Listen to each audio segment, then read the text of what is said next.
Hey, my name's Charles, and I just finished a fun little soldering practice project I wanted to share with y'all.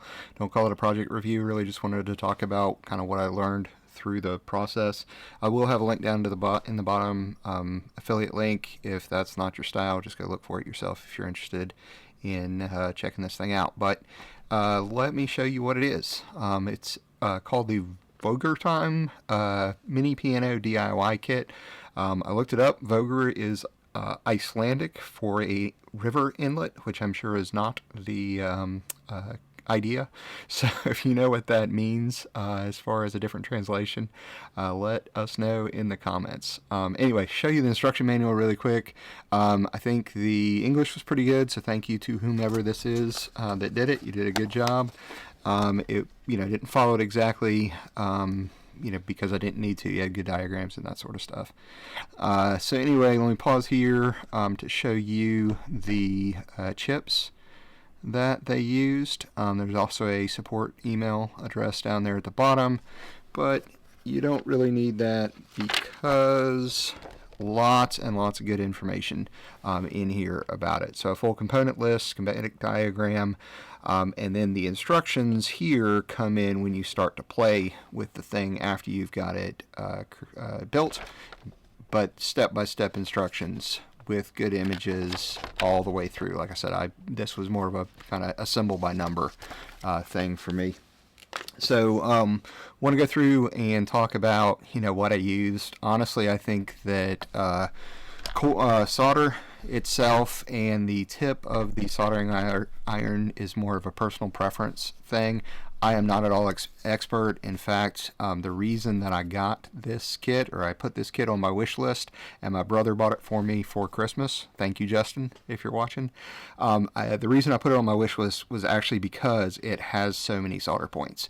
Every one of these switches has 4 points. There's 39 switches on this thing, if I remember correctly, so lots and lots of soldering to do, which was actually the exact intent when I was looking for a kit to put on my wish list. So I did use a chisel tip for this and spent some time in the beginning actually with a different project, really kind of dialing in the temperature to something that I thought would be good before I started tackling this one. Another tool that I used, product that I used, was this liquid Flux that you squeeze onto it. I have a love-hate relationship with this stuff. It definitely helps. It makes the joints better, makes it easier to solder. This stuff is super sticky, and I hate sticky stuff on my fingers. I did try to wash it off, both the board and my hands, with isopropyl alcohol, and then kind of a combination of toothbrush, what do you call these things? Q-tips, microfiber cloth, these shop towels, and honestly, it was just a mess. Not a horrible mess, but just more sticky than I wanted it to be. So if anybody has a product, or I'll say too, I did apply it pretty liberally, maybe more liberally than I should have. Just kind of put a drop on every solder point. So if anybody's got any ideas of a better way to do that, or a better way to clean this up, or I know that Flux comes in a couple of different styles, put it in the comments so I can learn from you about that. One of the other big things that I learned through this process is how to use one of these. I, in the past, have just sort of, stuck the tip of my soldering iron in there and then pulled it out almost like I was just wiping stuff off. I saw a couple of videos where people just kind of really a lot more vigorously use this, and it really did work. It's almost like you're pulling everything off of the tip as best you can. It comes out shiny. Put a little bit more solder on there, and so now I've learned that really is more the way to do it than just kind of wiping the thing off. I also got this tip tenor stuff. I didn't actually use it at all this time. I think that between the temperature that I finally got set on, I didn't need that, and also learning how to use that brass sponge a little bit better.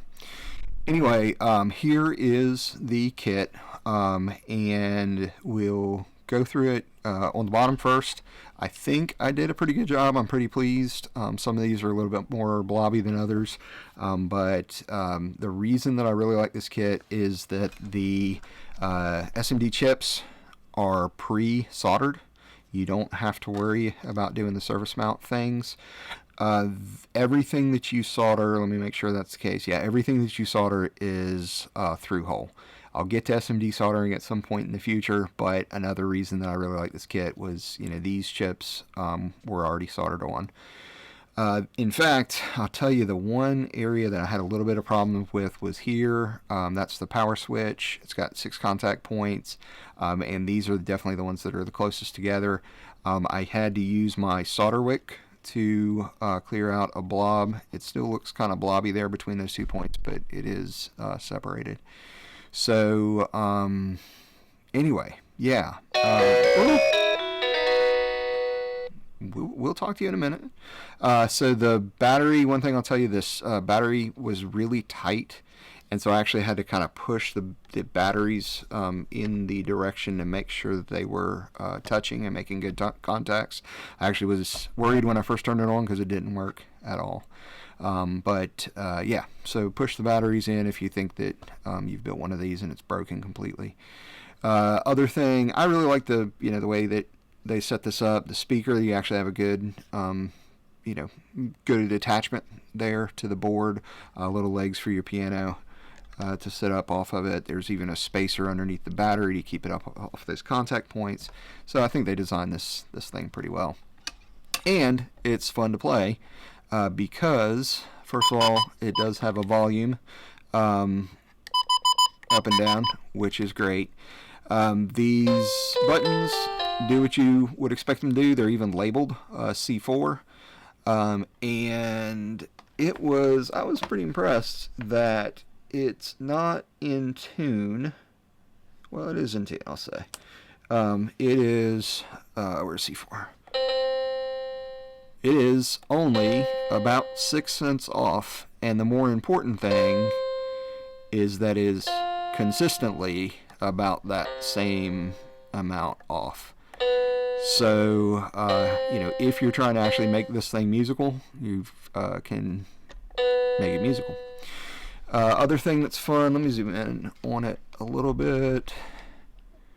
LED's making it a little hard to see. If I cover it up, there we go. So, fun things about this, there is bass drum, snare drum, pedal, cymbal. Not sure what pedal means in that, but maybe snare. I think that's what that probably means. And so yeah, bass drum, snare, drum, hi-hat is what I was trying to say a second ago, and cymbal. And what's neat is that there's actually 2 sounds. So you can do this switch. So on that, there's like a bass drum switch to more of a clap. So first set, and the second set, more cowbell. Where's that cowbell? Yeah, we need more of that. So what's also fun about this section is you can hit program.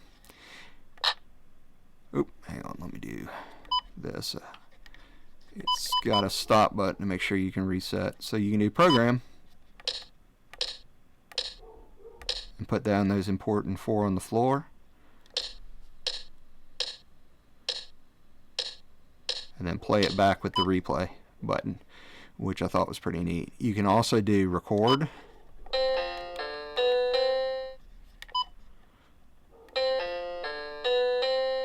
So record and play back. You can also, of course, have some different sounds.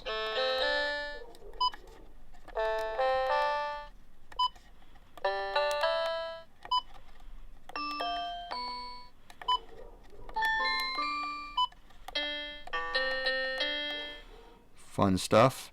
Then you have demo, and the demo plays back a set of songs, and you can actually adjust the tempo.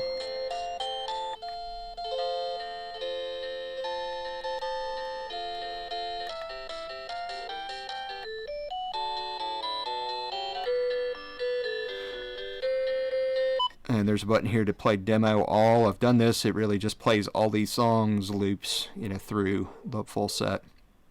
The other thing that's neat is if you do this 29 switch, these go into a mode where each time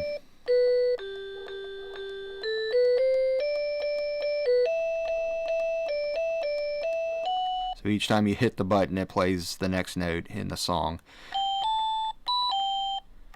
And I think there might be...